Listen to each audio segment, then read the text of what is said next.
Pa-left pa, pa-left. Left? Left! Kabila! Left. Left Ayan. pa. Sumobra. Right pa ng konti. Konti pa. Yan. Perfect. Okay. Okay. Sige nga. Ganyan. Tapos aangulo natin ng ganyan. Ako yan eh. Hindi naman. Uy, baby! Ano ka ba work muna? Mamaya na ladian. Work nga eh. Work nga. Sige na, back to work. Okay, ito Tapos na. na yan. Ayun pala naman. Sige, sige. Palit. 19, 20. Wow. 20,000 pesos. Okay, so let's do the math, ha? Sige nga. All right. 3,312,368.63 Oo. centavos minus 20,000. Wow! Ay, salamat! Konti na lang ang bubunuin ko. Oo. Nakakalula pa Ito. rin.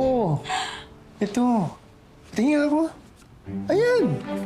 Ito. Pwede. Ito. Yung bag mo. Itong phone. Pwede. Ayan, painting oh. Sige na, try mo na ibenta para makaraos ka na sa utang mo kay Mr. Cabin. Try mo mamuhay ng simple. Kaya mo yan. Eh, kaya ako meron ako ng ganito. Because I'm healing my inner child. So, inner child. Eh, di ba sabi mo RK ka? Ano ka ba? RK yan lang yun. Lumaki kami sa hirap ni Mami at ng kapatid ko. Single mom nga kasi siya. Never kami nakaranas ng mga ganito. Kaya nung napagtapos ako ni Mami at nagka-work ako, sinigurado ko na magkakaroon ako ng mga ganito. Hindi, actually okay na sana eh. Kaso nagka-cancer lang si Mami. Kinailangan kong mangutang sa mga loan sharks para lang mabuhay si Mami. Pero wala eh. Kinapos pa rin. Kinuha pa rin si Mami.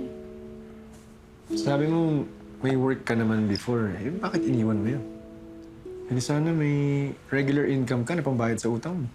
Sa tingin mo, sa liit ng sweldo dito sa Pilipinas, kakaroon akong pambayad sa pagpapagamot kay Mami? Magkakaroon akong pambayad sa 3,312,368.63 centavos kay Mr. Kabig Ting na puro kabig lang ang alam? Tsaka mas malaki yung kinikita ko sa ginagawa kong to. At isa pa, lipat kami ng lipat para lang makaiwas sa mga loan shark. Ang hirap maghanap ng permanenteng trabaho.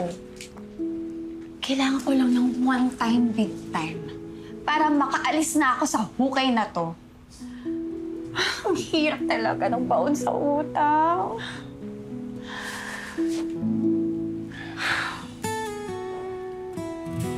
Huwag ka mag-alala.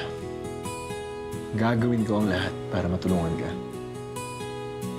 Basta, ka na lumipat. Ka na umalis.